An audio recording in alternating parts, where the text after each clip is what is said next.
ప్రతివాడును పై అధికారులకు లోబడి ఉండవలెను. ఏలయనగా దేవుని వలన కలిగినది తప్ప మరి ఏ అధికారమును లేదు. ఉన్న అధికారములు దేవుని వలననే నియమింపబడి ఉన్నవి. కాబట్టి అధికారమును ఎదిరించువాడు దేవుని నియమమును ఎదిరించుచున్నాడు.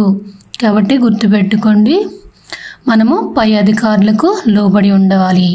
ఎలాగంటే ఇదిగో దేవుని వలన కలిగినది తప్ప మరి ఏ అధికారం లేదు. అంటే దేవుని వలననే అధికారం అనేది కలుగుతున్నది కనుక మనకు పైగా ఉన్నటువంటి అధికారులను మనము ఎప్పుడు గౌరవించాలి, వారికి లోబడి ఉండాలి. అలాగే తర్వాత ఎదిరించువారు తమ మీదకి తామే శిక్ష తెచ్చుకొందురు. కాబట్టి ఎదిరిస్తే ఏమవుతుంది? అధికారంలో ఉన్న వాళ్ళ మనల్ని శిక్షిస్తారు. మరి వారి చేతిలో అధికారం ఉన్నది కదా, కాబట్టి ఎప్పుడు ఎదిరించే వారిమిగా ఉండకూడదు. ప్రభుత్వము చేయువారు చెడ్డ కార్యములకే గాని మంచి కార్యములకు భయంకరులు కారు. నీకు మేలు కలుగుటకు అధికారులు దేవుని పరిచారకులు. వారికి భయపడక ఉండకోరితివా? మేలు చేయము, అప్పుడు వారి చేత మెప్పు పొందుదువు. నీవు చెడ్డది చేసిన ఎడలా భయపడము, వారు ఊరికయే ఖడ్గము ధరింపరు. కీడు చేయువాని మీద ఆగ్రహము చూపుటకై వారు ప్రతీకారము చేయు దేవుని పరిచారకులు. మరి వారికి దేవుడు అధికారం ఇచ్చినప్పుడు వారు పరిపాలించాలి. ఇదిగో మంచి చెడ్డలను చూడాలి. వాళ్ళు చెడ్డ పనులు చేసే వాళ్ళని మరి వారు శిక్షించాలి. కాబట్టి నీవు వారికి భయపడక ఉండకోరితేవా? మేలు చేయము. మరి నీవు మేలు చేసే పనిలో ఉన్నట్లయితే నీకు ఎటువంటి శిక్ష రాదు. కాబట్టి నువ్వు వారికి భయపడాల్సిన అవసరం లేదు. మరి కీడు చేస్తే భయపడాలి. కాబట్టి ఎన్నడూ కీడు చేసేవారిమిగా ఉండకుండా ఆ అధికారులకు మనం భయపడేవారిమిగా ఉండాలి. కాబట్టి ఆగ్రహ భయమును బట్టి మాత్రము కాక మనస్సాక్షిని బట్టి లోబడి ఉండుట ఆవశ్యకం. అంటే మనం ఏదో ఒక తప్పు పని చేస్తే శిక్ష వస్తుందేమోనని చెప్పి అటువంటి భయాన్ని బట్టి మనం లోబడి ఉండటం కాదు, మనస్సాక్షిని బట్టి లోబడి ఉండాలి. అంటే మంచి మనస్సాక్షిని కలిగి ఉండాలి. మంచి పనులు చేయాలనేటువంటి ఆశ కలిగిన వారమై మనము అధికారులకు లోబడి ఉండుట ఎంతో ఆవశ్యకమని ఇక్కడ చెప్పబడి ఉన్నది. ఏలయనగా వారు దేవుని సేవకులై ఉండి ఎల్లప్పుడూ ఈ సేవ యందే పని కలిగి ఉందరు.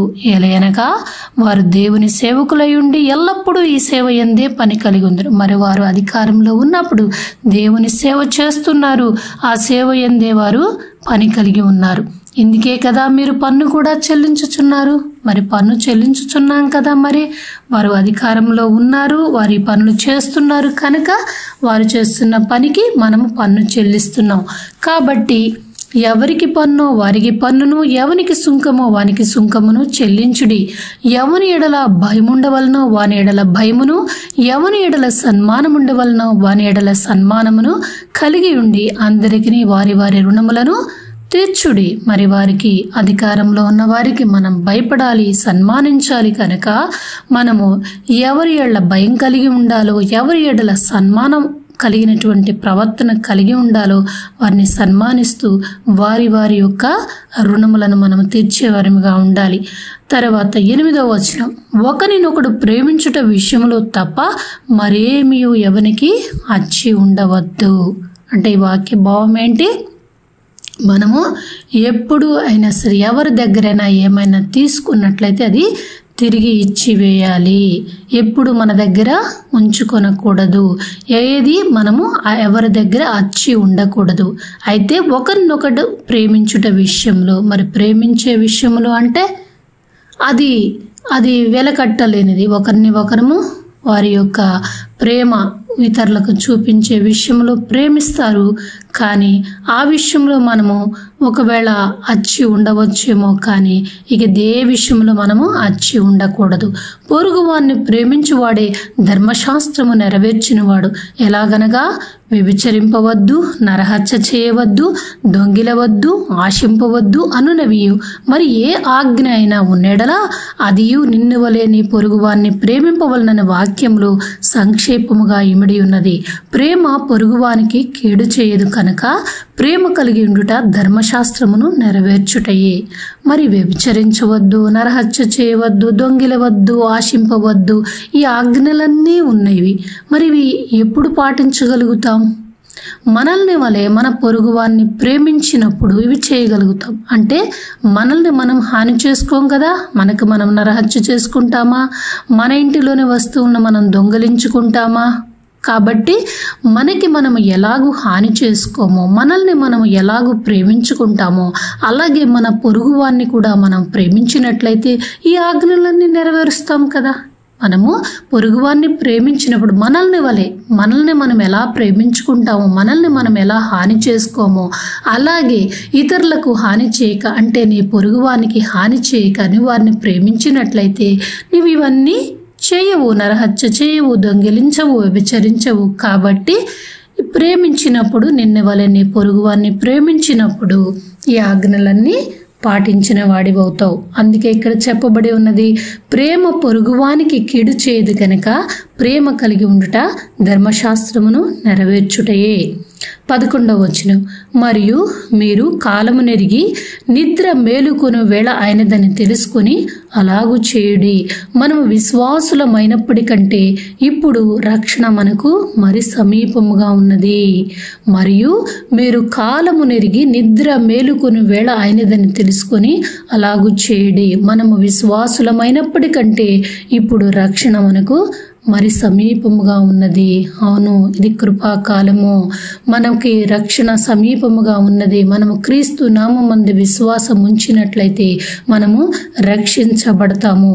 రాత్రి చాలా గడిచి పగలు సమీపముగా ఉన్నది గనక మనము అంధకార క్రియలను విసర్జించి తేజ సంబంధమైన యుద్ధోపకరణములు ధరించుకొందము.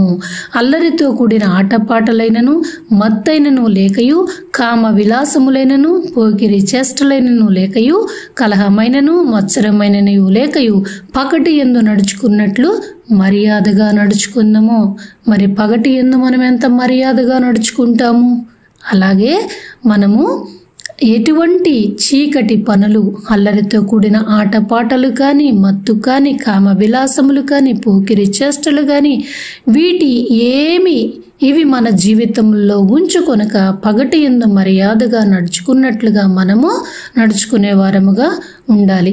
అంటే వెలుగులో జీవించాలి. అంటే పగలంటే వెలుగే కదా, రాత్రి అంటే చీకటి, పగలు వెలుగు కదా. కాబట్టి మనము వెలుగు సంబంధులమై ఉండాలి, చీకటి సంబంధులమై ఎంత మాత్రమును ఉండకూడదు. మెట్టుకు ప్రభువైన యేసు క్రీస్తును ధరించుకొనిన వారై శరీరేచ్ఛలను నెరవేర్చుకొనుటకు శరీరం విషయమై ఆలోచన చేసుకొనకుడి. కాబట్టి మనం ఏం చేయాలి? ప్రభువైన యేసు క్రీస్తును ధరించుకున్న వారమై శరీరేచ్ఛలను నెరవేర్చాలనేటువంటి ఆశలు కలిగి శరీర విషయమై ఆలోచన చేయకూడదు. మనం ప్రభువైన యేసు క్రీస్తును ధరించుకున్నట్లయితే మనము ఎన్నడూ శరీర ఆశలు కలిగి ఉండము, ఆత్మీయ ఆశలు మాత్రమే కలిగి ఉంటాము. ఆత్మీయంగా ఇంకా ఎంత పైమెట్టుకు ఎదగాలనేటువంటి ఆశలు కలిగిన వారమై ఉంటాము. ఇది రోమా పత్రిక 13వ అధ్యాయములో వివరించబడినది.